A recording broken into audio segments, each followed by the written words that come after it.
మహిమాన్వితుడైనటువంటి దేవుడు మనల్ని ఎంతగానో ప్రేమించి దైవత్వం యొక్క సహవాసాన్ని అనుగ్రహిస్తూ మనకిచ్చినటువంటి ఈ అమూల్యమైన సమయాన్ని సద్వినియోగపరుచుకుంటూ దేవదేవుని ఆత్మతోనూ సత్యముతోనూ యథార్థముగా ఆరాధించటానికి కూడి వచ్చిన పరిశుద్ధ సహోదరి సహోదరులకు, స్నేహితులకు, స్నేహితురాండ్రకు, యవనస్తులకు అందరికీ ప్రభు అయినటువంటి యేసుక్రీస్తు నామంలో నా హృదయపూర్వక వందనములు తెలియజేస్తూ ఉన్నానండి. గత ఆత్మీయ హెచ్చరికలో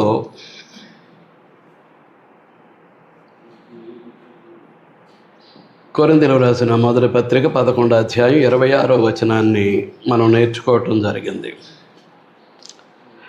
మీరు ఈ రొట్టెను తిని ఈ పాత్రలోనిది త్రాగునప్పుడల్లా ప్రభు వచ్చు వరకు ఆయన మరణమును ప్రచురించుదురు. గతంలో మనం నేర్చుకున్నటువంటి అంశం. ప్రభు వచ్చు వరకు దేవుని రాజ్యమైనటువంటి క్రీస్తు సంఘాన్ని పరలోకానికి తీసుకువెళ్ళి తండ్రికి అప్పగించటానికి క్రీస్తు ప్రభు వచ్చేంత వరకు ఆయన మరణాన్ని ప్రచురించవలసినటువంటి బాధ్యత క్రీస్తు సంఘ సభ్యులుగా, దేవుని రాజ్య పౌరులుగా, దేవునికి ప్రియమైనటువంటి కుమారులుగా, కుమార్తెలుగా మన మీద ఉంది అనేటటువంటి సంగతిని మనం గుర్తించాల్సినటువంటి అవసరం ఉంది. అర్థమవుతుందా అండి? ఈరోజు అంశానికి నేను వస్తూ ఉన్నా. 27వ వచనం. కాబట్టి ఎవడు అయోగ్యముగా ప్రభు యొక్క రొట్టెను తినునో లేక ఆయన పాత్రలోనిది త్రాగునో వాడు ప్రభు యొక్క శరీరమును గూర్చియు రక్తమును గూర్చియు అపరాధి అగును.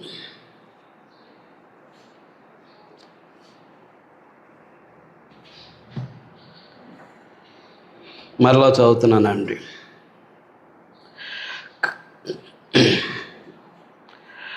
కాబట్టి ఎవడు అయోగ్యముగా ప్రభు యొక్క రొట్టెను తినునో లేక ఆయన పాత్రలోనిది త్రాగునో వాడు ప్రభు యొక్క శరీరమును గూర్చియు రక్తమును గూర్చియు అపరాధి అగును. క్రీస్తునందు పరలోక విషయంలో ఆత్మ సంబంధమైనటువంటి ప్రతి ఆశీర్వాదాన్ని తండ్రి అయినటువంటి దేవుడు దాచి ఉంచటం జరిగింది.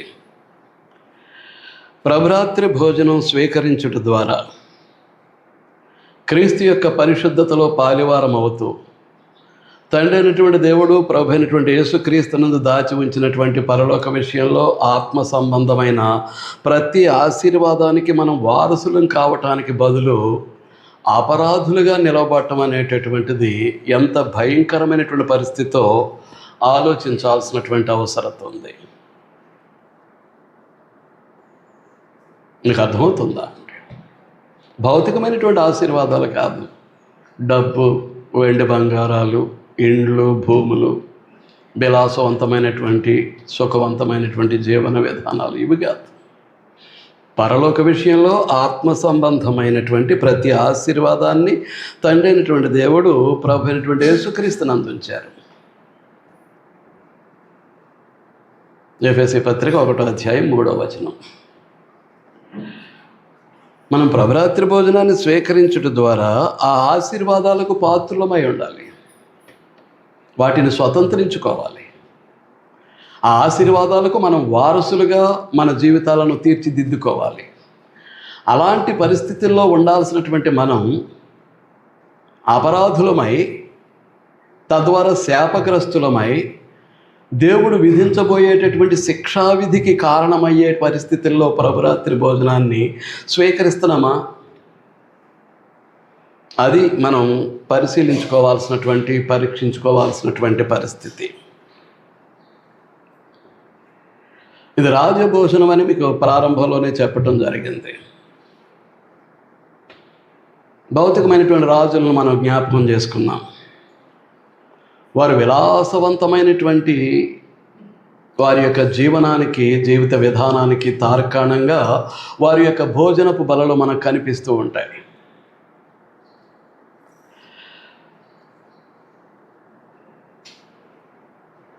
సౌలు రాజు యొక్క మనవడు, అంటే అతని కుమారుడైనటువంటి యోనాతాను యొక్క కుమారుడు మెఫీబోషెతు,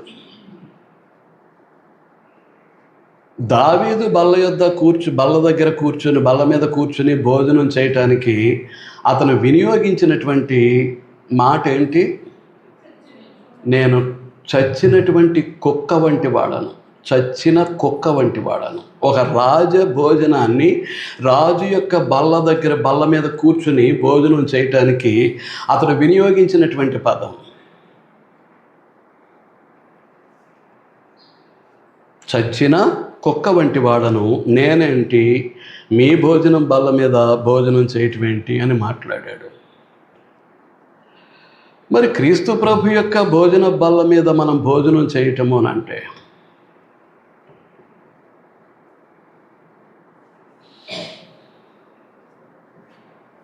భౌతికమైనటువంటి రాజుల యొక్క ఆహార పదార్థాలు చాలా విలువైనవిగా ఉంటాయి.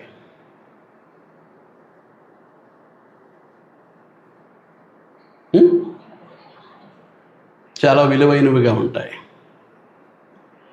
కానీ ప్రభు యొక్క బల్ల మీద ఆయన అనుగ్రహించేటటువంటి ఆహార పదార్థాలు ఏంటి అని అంటే, ఆయన శరీరాన్ని భోజనంగాను, ఆయన రక్తాన్ని పానీయముగా మనకు అందిస్తూ ఉంటే, ఇప్పుడు భౌతికమైనటువంటి రాజుల యొక్క భోజన బల్ల కంటే క్రీస్తు ప్రభు యొక్క భోజనపు బల్లకు మనం ఇచ్చేటటువంటి విలువ ఏంటి?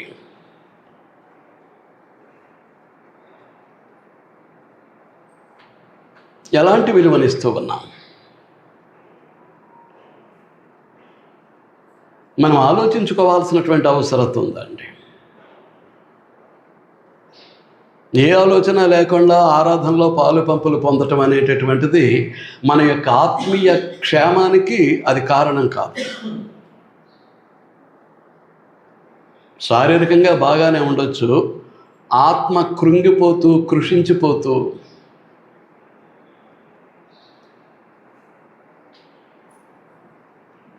నాశనానికి పాత్రమైందిగా అయిపోతుందా? అయిపోకుండా చూసుకోవాల్సినటువంటి బాధ్యత మనది. అంచేతనే అయోగ్యముగా, కాబట్టి ఎవడు అయోగ్యముగా ప్రభు యొక్క రొట్టెను తినునో ఆయన పాత్రలోనిది త్రాగును. వాడు ప్రభు యొక్క శరీరమును గూర్చియు రక్తమును గూర్చియు అపరాధియగును.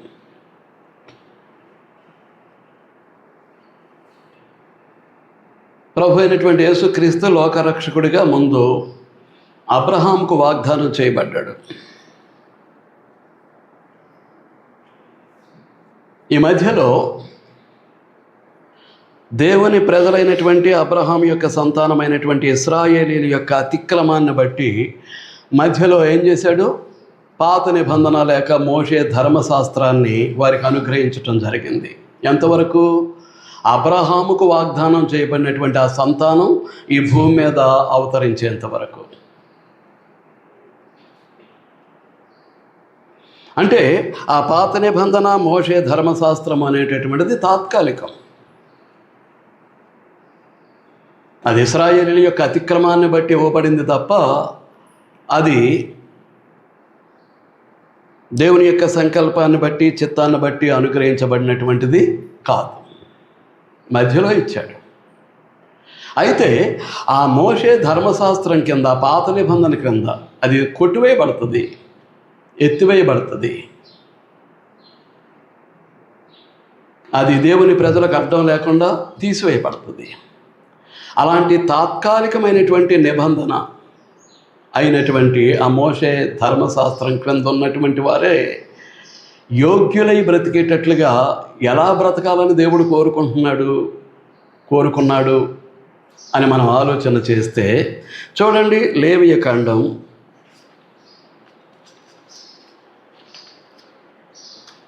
లేవీయులు అనేటటువంటి వాళ్ళు యాజక గోత్రం. అది యాజకులుగా ఉండవలసినటువంటి వారికి నియమాలను అందిస్తూ దేవుడు పలికినటువంటి మాట. ఈ రోజున మనము కూడా యాజకులమే కదా. అక్కడైతే పురుషులు మాత్రమే యాజకులు. పాత నిబంధన క్రింద, మోషే ధర్మశాస్త్రం క్రింద పురుషులు మాత్రమే యాజకులు. ఇప్పుడు క్రీస్తు ప్రభు యొక్క సంఘంలో పురుషులు యాజకులే, స్త్రీలు యాజకులే, సహోదరులు ఇరువురు యాజకులే.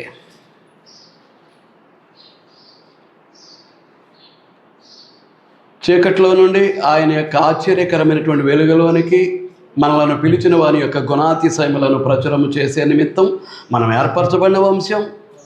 Both men and women, brothers and sisters, ఇద్దరూ ఏర్పరచబడిన వంశంలో ఉన్నటువంటి వారే. రెండవది రాజులైనటువంటి యాజక సమూహం. సహోదరులు కూడా రాజులైనటువంటి యాజక సమూహమే. అలాగే పరిశుద్ధ జనం, సహోదరులు కూడా పరిశుద్ధ జనమే. అలాగే దేవుని సొత్తైనటువంటి ప్రజలు, సహోదరులు కూడా దేవుని సొత్తైనటువంటి ప్రజలే. కనుక క్రీస్తునందు సహోదరులకు సమానమైనటువంటి బాధ్యతను అప్పగించినటువంటి పరిస్థితి మనం చూస్తూ ఉన్నాం. మీకు అర్థమవుతుందా అండి? కనుక రాజులైనటువంటి యాజక సమూహముగా దేవుని చేత హెచ్చించబడినటువంటి మనం, ఆనాడు లేవీయులు ఏ విధంగా ఉండాలని, తన యాజక ధర్మాన్ని ఏ విధంగా నిర్వర్తించాలని, వారి యొక్క పరిస్థితి ఏ విధంగా ఉండాలని దేవుడు కోరుకున్నాడో, ఈ రోజున మనల్ని కూడా అలాగే ఉండాలని కోరుకుంటున్నాడు. అలాగే పనిచేయాలని ఆయన ఆశిస్తూ ఉన్నాడు. మీకు అర్థమవుతుందా అండి? యాజకులైన వాళ్ళు ఎలా ఉండాలి చెప్పేస్తున్నాడు. యాజకులేంటి, దేవుని ప్రజలంటేనే అలా ఉండాలి. ఎలా ఉండాలి?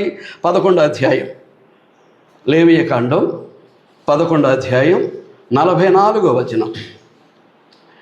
నేను మీ దేవుడనైన యెహోవాను, నేను పరిశుద్ధుడును గనుక మీరును పరిశుద్ధులై ఉండునట్లు మిమ్మును మీరు పరిశుద్ధపరుచుకొనవలెను. యోగ్యత.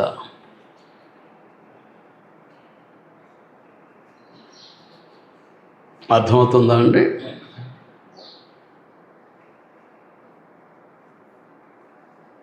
ఆయన రక్తమాంసాల్లో పారివాడే శరీరధారిగా ఈ భూమి మీద నరునిగా అవతరించిన తర్వాత ఆయన జీవితంలో ఏ తప్పు చేయలేదు. ఆయన జీవితంలో, జీవన విధానంలో ఏ పాపము లేదు. ఆయన పరిశుద్ధుడు, నీతిమంతుడు, రక్తమాంసాల్లో పాలివాడై ఉన్నప్పటికీ. మీకు అర్థమవుతుందా అండి? ఆయన యొక్క శరీరాన్ని, రక్తాన్ని ప్రభురాత్రి భోజనం పేరిట స్వీకరిస్తున్నటువంటి మనము ఏమై ఉండాలి? ఆయన పరిశుద్ధతలో పాలివారమై ఉండాలి. ఆయన యొక్క నీతిలో పాలివారమై ఉండాలి. అది యోగ్యత.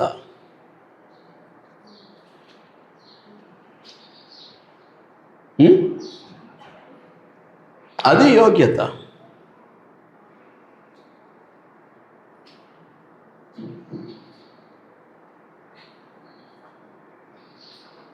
ఎవడు అయోగ్యముగా ప్రభు యొక్క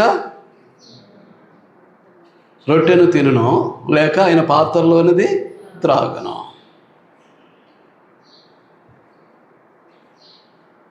చెప్పానుగా, భౌతిక రాజుల యొక్క భోజన బలలు భౌతికంగా చాలా విలువైనటువంటివి, విలాసవంతమైనటువంటి భోజన బలలు అవి. ఇంకా సొలొమోనుదైతే మనం ఊహించలేము.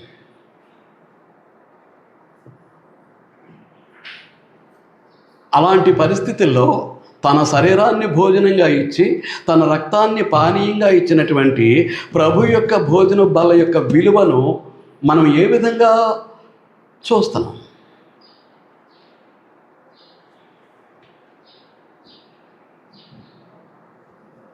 ఏమండి? తినేది ప్రభు యొక్క శరీరాన్ని, తాగేది ప్రభు యొక్క రక్తాన్ని. ఎలా చూస్తున్నాం భోజనం బలని? భౌతికమైనటువంటి రాజుల యొక్క భోజన బల్లల కంటే ఇది విలువైందిగా చూస్తున్నామా, విలువలేందిగా చూస్తున్నామా? ఘనమైందిగా చూస్తున్నామా, ఘనహీనముగా చూస్తున్నామా? ఎలా చూస్తున్నాం ప్రభు యొక్క భోజన బల్లను?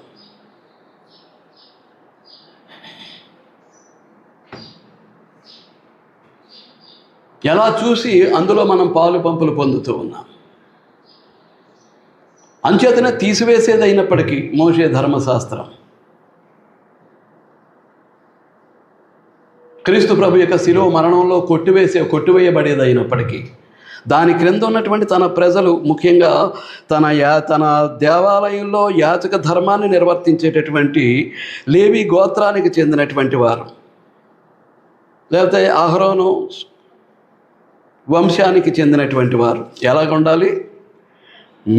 నేను మీ దేవుడైన యెహోవాను, నేను పరిశుద్ధుడను గనుక మీరు పరిశుద్ధులై ఉండునట్లు మిమ్మను మీరు పరిశుద్ధపరుచుకొనవలెను.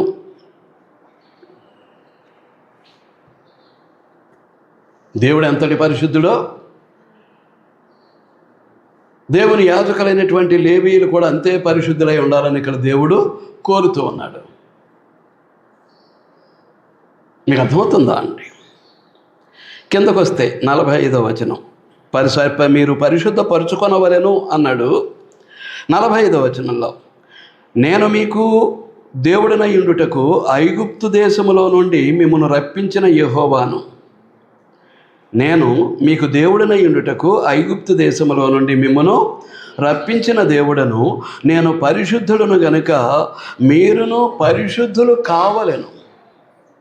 మిమ్మల్ని మీరు పరిశుద్ధపరుచుకొనవలెను అని 44వ వచనంలో అంటే, 45వ వచనంలో మీరు పరిశుద్ధులు కావలెను. ఇక దానికి ప్రత్యామ్నాయం లేదండి. దానికి ఏ విధమైనటువంటి ప్రత్యామ్నాయం లేదు. ఎంత పరిశుద్ధులుగా క్రీస్తు యొక్క పరిశుద్ధ శరీరంలో మనం ఉంటూ ఉన్నాం. మన అనుదిన జీవన విధానాల్లో ఎంతవరకు క్రీస్తు పరిశుద్ధతలో, క్రీస్తు నీతిలో మనం పాలిభాగస్థలం అవుతూ ఉన్నాం.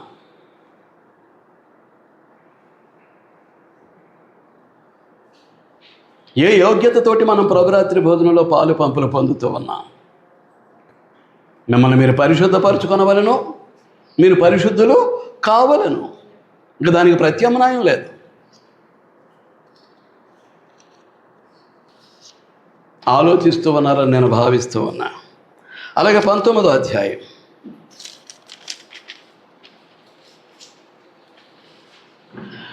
2వ వచనం, లేవీకాండమే 19వ అధ్యాయం 2వ వచనం, మీరు పరిశుద్ధులై ఉండవలెను, మీ దేవుడనైన యెహోవానగు నేను పరిశుద్ధుడనై ఉన్నాను.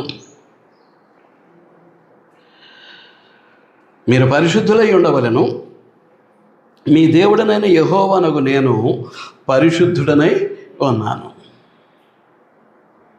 ఏం కోరుతున్నాడు దేవుడు? ఏం కోరుతున్నాడండి మన దగ్గర నుంచి? ఎలాంటి జీవితాన్ని జీవిస్తూ ఉన్నాం? మన హృదయం యొక్క తలంపులు, కోరికలు, భావ ప్రేరణలేంటి? మన మనసు యొక్క ఆలోచనలేంటి? కంటి చూపులేంటి? చెవి వినికిడేంటి? నోటి మాటలేంటి? తిని త్రాగేటటువంటి ఆహార పానీయాలేంటి? మనం నడిచే నడతలేంటి? మనం చేసే క్రియలేంటి? ఏంటి?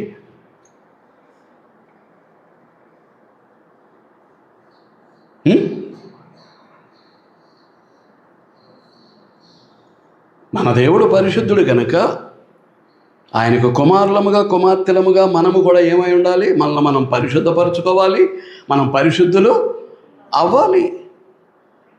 తర్వాత ఏమంటాడు? మీరు పరిశుద్ధులై ఉండాలి అన్నాడు. మీరు పరిశుద్ధులై ఉండాలి. దీనికి ప్రత్యామ్నాయం లేదు. There is no any alternation for this. దీనికి ప్రత్యామ్నాయం ఏమీ లేదు.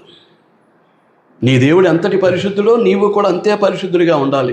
అంచేతనే క్రీస్తు ప్రభు యొక్క పరిశుద్ధ శరీరంలో నిన్ను ప్రత్యేకమైనటువంటి పరిశుద్ధమైనటువంటి అవయవంగా మలచటం జరిగింది.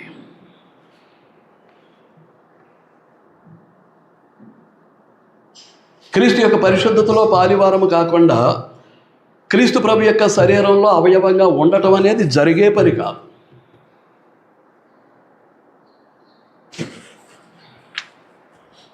మీకు అర్థమవుతుందా అండి? క్రీస్తు ప్రభు యొక్క పరిశుద్ధతలో పాలివారం కాకుండా క్రీస్తు ప్రభు యొక్క శరీరంలో అవయవంగా ఉండటం అనేది జరిగే పని కాదు. దేవుడే ఉండనివ్వడు. నీకు అర్థమవుతుందా అండి? ఎందుచేతను అని అంటే లేవీయులకు దేవుడు తన సందేశాన్ని ఇస్తూ ఏం కోరాడో, మిమ్మల్ని మీరు పరిశుద్ధపరచుకోవాలి, మీరు పరిశుద్ధులు అవ్వాలి, మీరు పరిశుద్ధులుగానే ఉండాలి. ఇదే విషయాన్ని కోట్ చేస్తూ మనల్ని కూడా హెచ్చరిస్తూ ఉన్నాడు. లేవీయులకు ఇచ్చింది మనకేంటండి అని మీరు అనుకుంటారేమో అని. చూడండి, పేతురు రాసినటువంటి మొదటి పత్రిక 1వ అధ్యాయం 14 నుంచి 16 వచనాలు. పేతురు రాసిన మొదటి పత్రిక 1వ అధ్యాయం 14వ వచనం నుంచి 16 వరకు కలిపేశాడు. నేను పరిశుద్ధుడనై ఉన్నాను గనుక మీరును పరిశుద్ధులయ్యుండుడని వ్రాయబడి ఉన్నది. ఇప్పుడే మనం చూసాం. ఇప్పుడే మనం చూసామండి.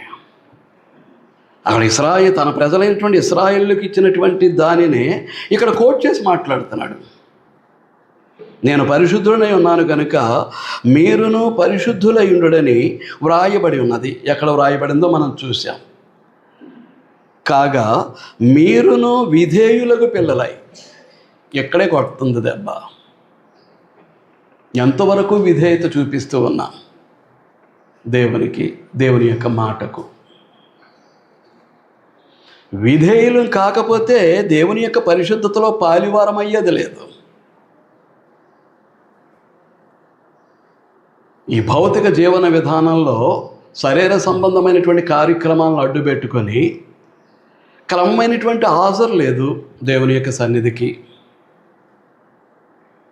దేవుని యొక్క సన్నిధికి క్రమంగా హాజరయ్యే పరిస్థితులు లేవు. నెంబర్ 1, విధేయులమేనా?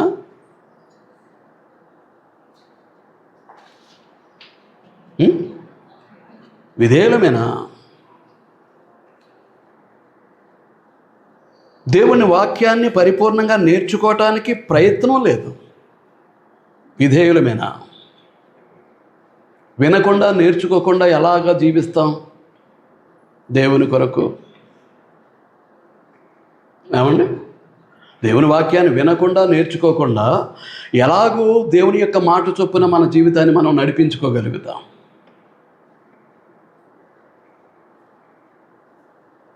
ఏంటంటే విధేయులమేనా?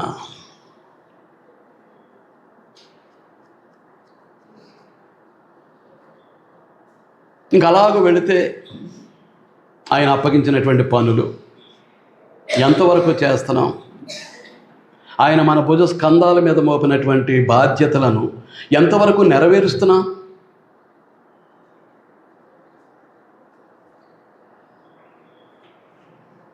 దేవుని కుమారులుగా, కుమార్తెలుగా మనం ఆలోచించుకోవాల్సినటువంటి అవసరం ఉంది.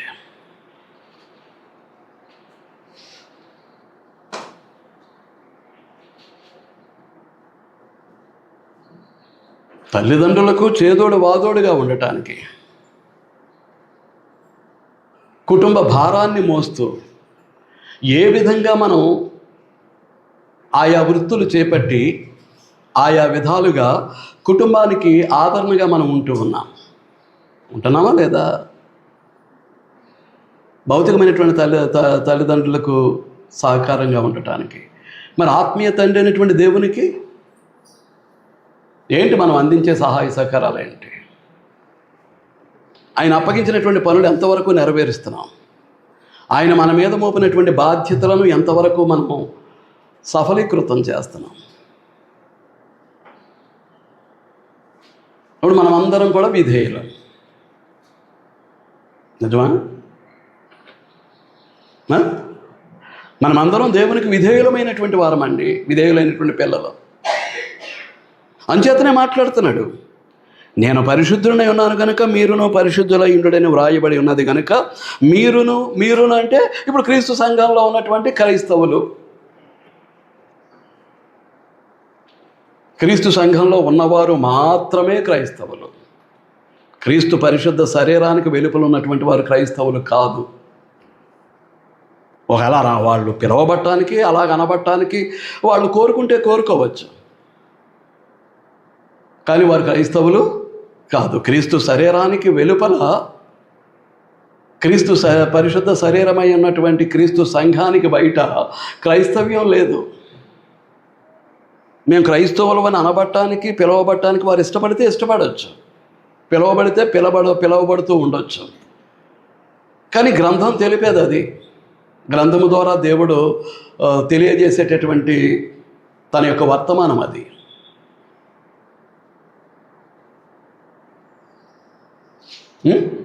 క్రీస్తు శరీరానికి బయట క్రైస్తవ్యం లేదు. కనుక ఇప్పుడు మనతోటి మాట్లాడుతున్నాడు. కాగా వారికి అలా చెప్పాడు, కాగా మీరు విధేయులకు పిల్లలై మీ పూర్వపు అజ్ఞాన దశలో మీకుండిన ఆశలను అనుసరించి ప్రవర్తింపక.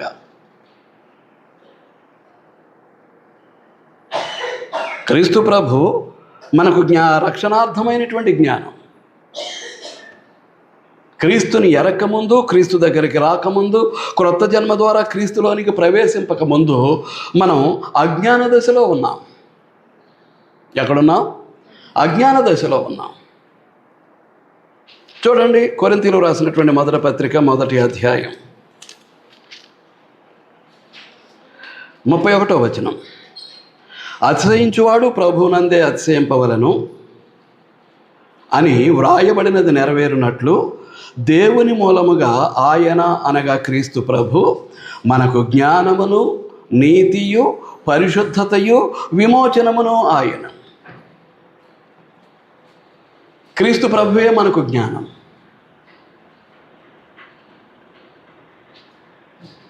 పాపము నుండి విమోచించేటటువంటి జ్ఞానం.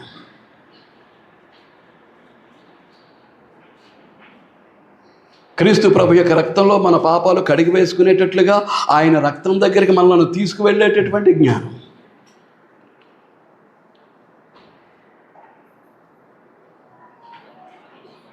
మనం చేసినటువంటి పాపాలకు క్షమాపణ అనుగ్రహించేటటువంటి జ్ఞానం, పాప క్షమాపణ ఇచ్చేటటువంటి జ్ఞానం. మీకు అర్థమవుతుందా అండి? ఇలా చెప్పుకుంటే అనేకమైనవి చెప్పుకోవచ్చు. కనుక క్రీస్తు ప్రభు ఎవరు? మనకు జ్ఞానమై ఉన్నాడు. కనుక ఆ జ్ఞానము దగ్గరికి వచ్చినటువంటి మనం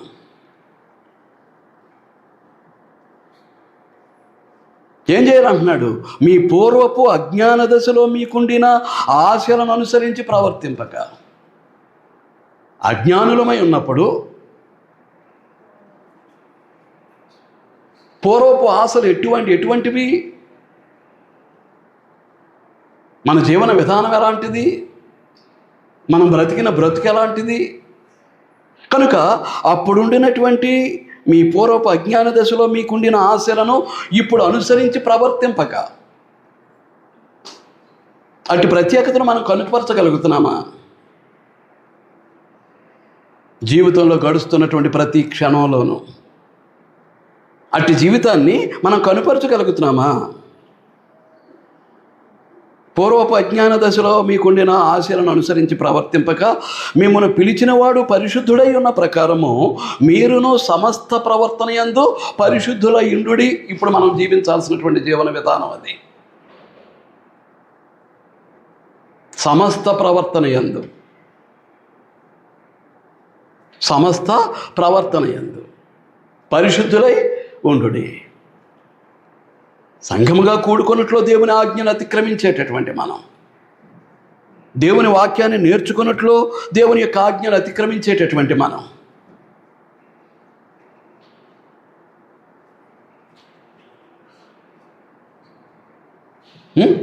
క్రీస్తు ప్రభు యొక్క పరిశుద్ధ శరీరమైనటువంటి క్రీస్తు సంఘంలో ఉంటూ క్రీస్తు యొక్క పరిశుద్ధతలో కానీ క్రీస్తు యొక్క నీతిలో కానీ పాలివారం కాలేకపోతున్నటువంటి మనం,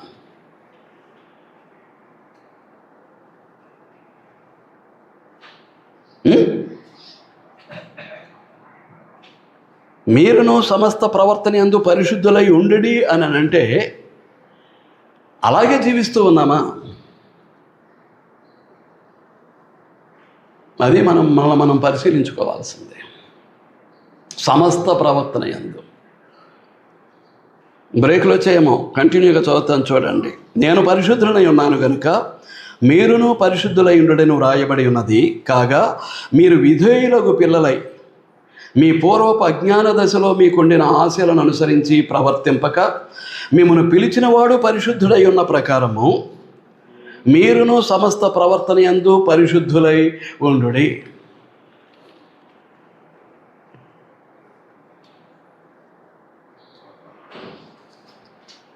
కాబట్టి పూర్వపు అజ్ఞాన దశలో మనకుండినటువంటి ఆశలను అనుసరించి ప్రవర్తింపకంటే వాటిని విసర్జించాల్సినటువంటి అవసరం ఉంది.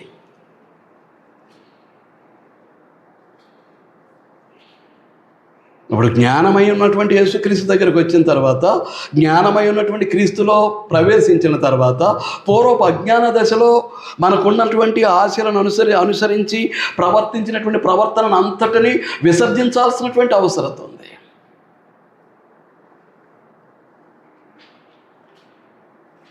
మనల్ని పిలిచినవాడు పరిశుద్ధుడై ఉన్న ప్రకారము సమస్త ప్రవర్తన యందు మనం ఏమై ఉండాలి?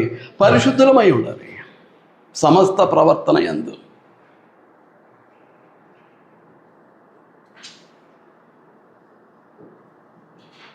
ఏ సమయానికి ఆ మాట, ఏ సందర్భానికి ఆ క్రియ, ఎలాంటి బ్రతుకులు క్రీస్తులో చెల్లవు, దేవునికి చెందవు. ఎలాగో బ్రతికేయాలి కాబట్టి ఏ సమయానికి ఆ మాట, ఏ సందర్భానికి ఆ క్రియ చేసుకుంటూ మేమును క్రైస్తవులమే, మేమును క్రీస్తునందు పరిశుద్ధులమే అని అనుకుంటూ అయోగ్యంగా గనక ప్రభురాత్రి భోజనాన్ని స్వీకరిస్తూ ఉన్నట్లయితే, అయోగ్యంగా ప్రభురాత్రి భోజనాన్ని స్వీకరిస్తూ ఉన్నట్లయితే, ప్రభురాత్రి భోజనంలో ఉన్నటువంటి పదార్థాలు క్రీస్తు ప్రభు యొక్క శరీరం భోజనం అయితే, క్రీస్తు ప్రభు యొక్క రక్తం మనకు పానీయం.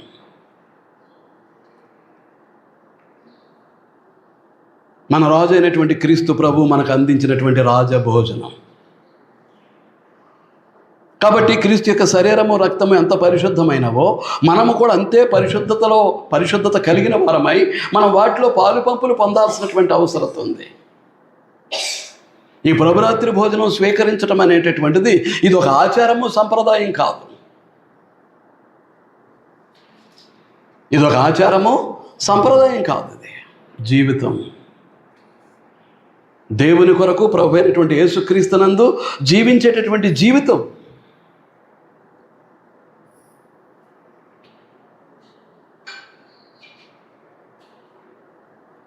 మీరు అర్థమవుతుందా? కాబట్టి కొరింథీ పత్రిక 11వ అధ్యాయం 27వ వచనం కదా మనం చదువుతా.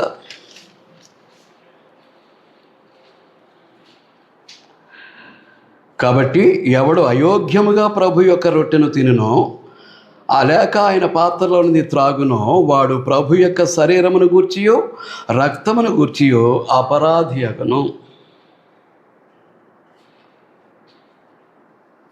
ఎలా స్వీకరిస్తున్నాం?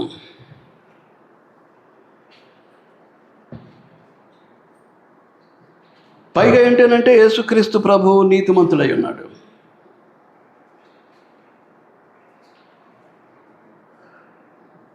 యేసుక్రీస్తు ప్రభు ఏమై ఉన్నారు? నీతిమంతుడై ఉన్నాడు.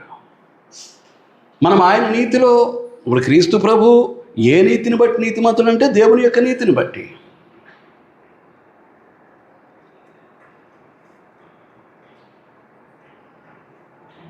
దేవుని యొక్క నీతిని బట్టి. మీరు అర్థమవుతుందా అండి? చూడండి, యోహాను పత్రిక, మొదటి పత్రిక,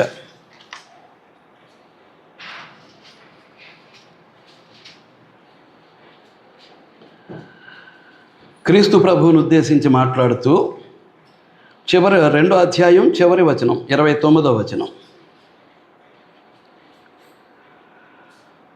2వ అధ్యాయం 29వ వచనం. ఆయన నీతిమంతుడని మీరు ఎరిగి ఉన్న ఎడల నీతిని జరిగించు ప్రతివాడును ఆయన మూలముగా పుట్టి ఉన్నాడని ఎరుగుదము.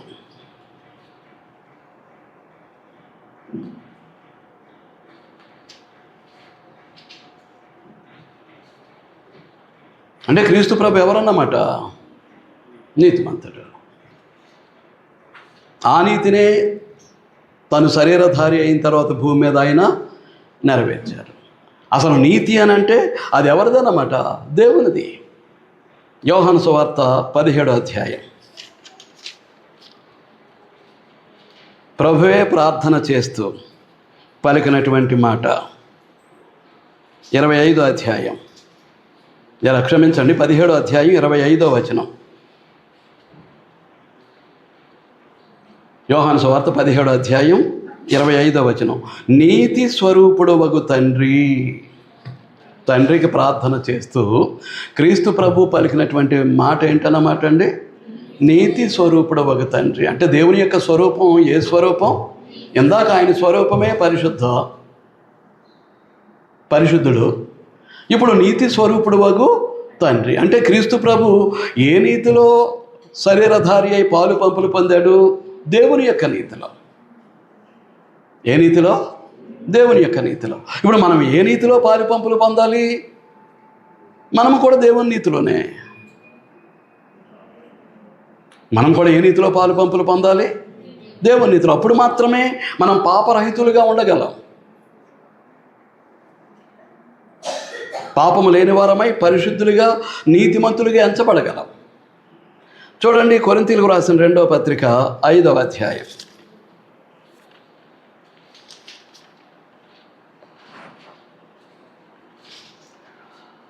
కొరింథీయులకు రాసిన 2వ పత్రిక 5వ అధ్యాయం 21వ వచనం.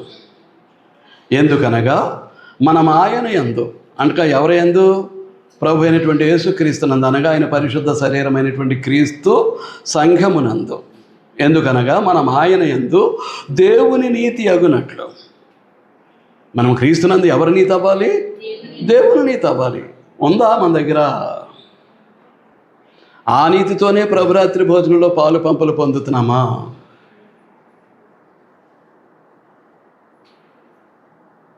అవును.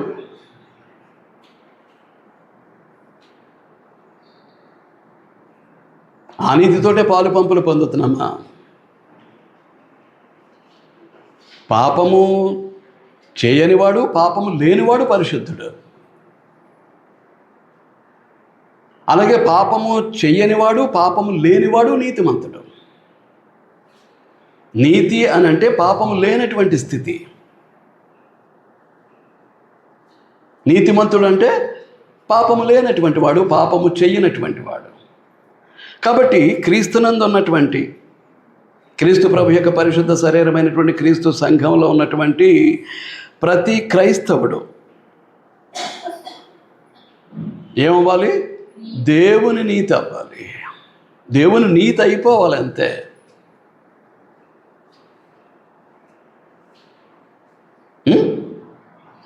ఎందుకనగా మనం ఆయన యందు దేవుని నీతి అగునట్లు పాపమెరుగని ఆయనను మన కోసము పాపముగా చేశాను. మన పాపాలన్నీ ఆయన మీద మోపి మన కోసం క్రీస్తును పాపిగా మలిచి మనం పొందవలసిన శిక్ష అంతా కూడా ఆయనకు శిలువలో విధింపచేసి యుగయుగాలు అనుభవించాల్సినటువంటి ఆ నరక శిక్ష మన నుండి మనల్ని తప్పించి 6 గంటల వ్యవధిలో ఆ శిక్ష అంతా క్రీస్తు ప్రభువుకు శిలువలో ప్రభువు విధించినట్లుగా మనం చూస్తూ ఉన్నాం. అంత చేసినటువంటి దేవునికి ఎలాంటి జీవితాన్ని సమర్పిస్తూ ఉన్నాం? జీవన విధానం ఏమైనా దిద్దుబాటు అవుతుందా? క్రీస్తు యొక్క పరిశుద్ధ శరీరంలో అవయవాలుగా ఉన్నటువంటి మనం అనుదిన జీవన విధానం ఏమైనా దిద్దుకోగలుగుతున్నామా? పరివర్తన చెందగలుగుతున్నామా?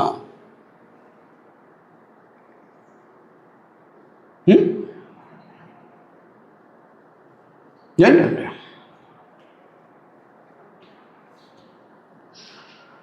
ముప్పై సంవత్సరాలు ఈ భూమి మీద రక్తమాంసాల్లో పాలివాడై ఆయన జీవించినటువంటి జీవితానికి తగినటువంటి సర్టిఫికెట్ ఇస్తూ తండ్రి అయినటువంటి దేవుడు ఆయన యొక్క బాప్తిస్మ సమయంలో ఈయన నా ప్రియకుమారుడు, ఈయన యందు నేను ఆనందించుచున్నాను. మన యందు బాప్తిస్మాలు పొంది దశాబ్దాలు గడిచిపోతున్నాయి.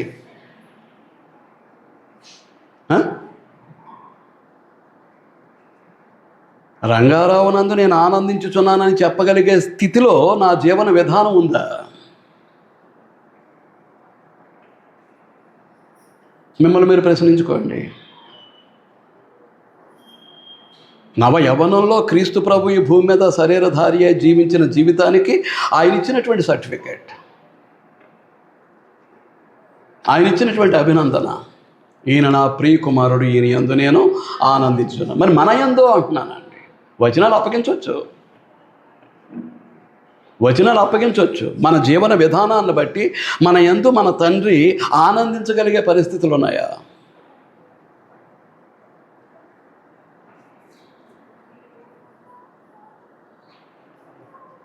కొడుకులు ప్రయోజకులై పిల్లలు తండ్రి యొక్క కష్టంలో పాలు పంపులు పొందుతూ, తండ్రి యొక్క అడుగు వేస్తూ, తండ్రి చేతిలో చెయ్యి వేసి ఆ కుటుంబ బాధ్యతలను భారాన్ని మోసుకుంటూ కదిలి వెళుతూ ఉన్నారనుకోండి, ఆ తండ్రికి ఎంతో సంతోషం భౌతిక జీవన విధానంలో. మన ఆత్మ సంబంధమైనటువంటి జీవన విధానంలో మన ఆత్మలకు తండ్రి అయినటువంటి దేవునికి ఏమైనా ఆనందాన్ని మనం ఇవ్వగలుగుతున్నామా?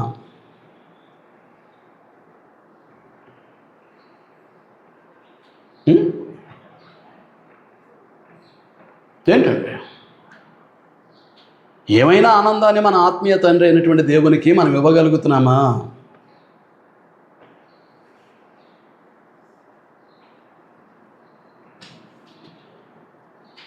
ఏ యోగ్యతతోటి ప్రభురాత్రి భోజనాన్ని స్వీకరించేస్తున్నాం?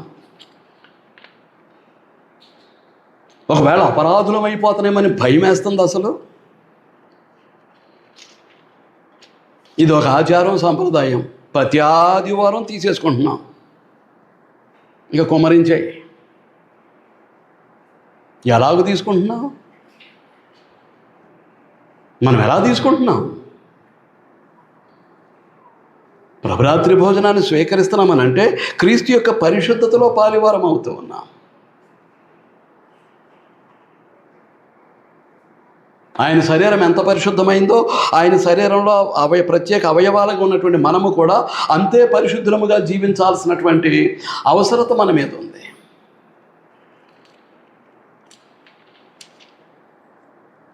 మీకు అర్థమవుతుందా అండి? అంచేతనే కాబట్టి ఎవడు అయోగ్యముగా ప్రభు యొక్క రొట్టెను తినునో, ఆయన పాత్రలోనిది త్రాగునో, వాడు ప్రభు యొక్క శరీరమును గూర్చియు ఆ రక్తమును గూర్చియు అపరాధి అగును. అపరాధులం అవటానికి కాదు కదా ప్రభురాత్రి భోజనాన్ని స్వీకరిస్తుంటా. ఆచారంగా, సంప్రదాయంగా జీవితంలో పరిశుద్ధత లేకుండా, నీతి లేకుండా, లౌకిక విధానంలో శరీరాన్ని ఆస్పదం చేసుకొని మన ఇష్టానుసారంగా జీవిస్తూ ప్రభురాత్రి భోజనంలో పాలు పంపులు పొందుతున్నామని అంటే మనం అపరాధులం అవుతాం. మనకు శిక్షా విధి ఉంటుంది.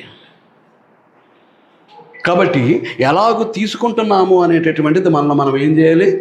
పరీక్షించుకోవాల్సినటువంటి అవసరం ఉంది. అంచేతనే 28వ వచనం అంటాడు, కాబట్టి ప్రతి మనుష్యుడు క్రీస్తునందుండి క్రీస్తు యొక్క శరీరంలో రక్తంలో పాలు పంపులు పొందే ప్రతి మనుష్యుడు తన్ను తాను పరీక్షించుకొనవలెను.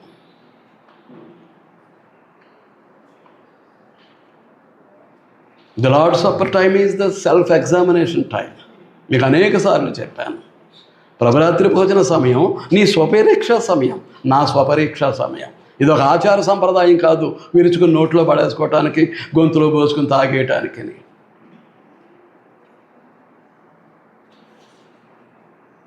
అపరాధులమవుతాం. దానికి శిక్ష ఉంది. క్రీస్తు ప్రభు యొక్క పరిశుద్ధ శరీరంలో ఉంటూనే క్రీస్తు పరిశుద్ధతలో పాలివారం కాలేకపోతున్నామని అంటే క్రీస్తు యొక్క పరిశుద్ధ శరీరానికి వెలుపల ఉన్నటువంటి మత శాఖల వారు, లేకపోతే అన్యులు, వారి గతి ఏంటో ఒక్కసారి ఆలోచన చేయండి. అందుచేతనే వారం వారం మనల్ని మనం స్వపరీక్ష చేసుకునేటట్టుగానే దేవుడు ఏం చేశాడు? ఆరాధనలో భాగంగా ఉంచటం జరిగింది.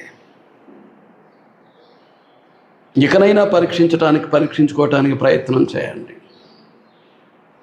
దానిని గురించి వచ్చే వారం చూద్దాం. దేవుడు అవకాశాన్ని ఇస్తున్నాడు నీ జీవితాన్ని నువ్వు పరీక్షించుకోవటానికి, నా జీవితాన్ని నేను పరీక్షించుకోవటానికి. దేవుడిచ్చే అవకాశాన్ని మనం పరీక్షించుకోగలుగుతున్నామా? నేను పరిశుద్ధుడినై క్రీస్తు ప్రభు యొక్క పరిశుద్ధ శరీరంలో రక్తంలో పాలు పంపులు పొందుతున్నానా?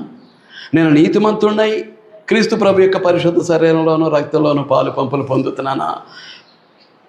పరీక్షించుకుంటున్నామా? తీసుకుని నోట్లో పడేసుకుంటున్నామా?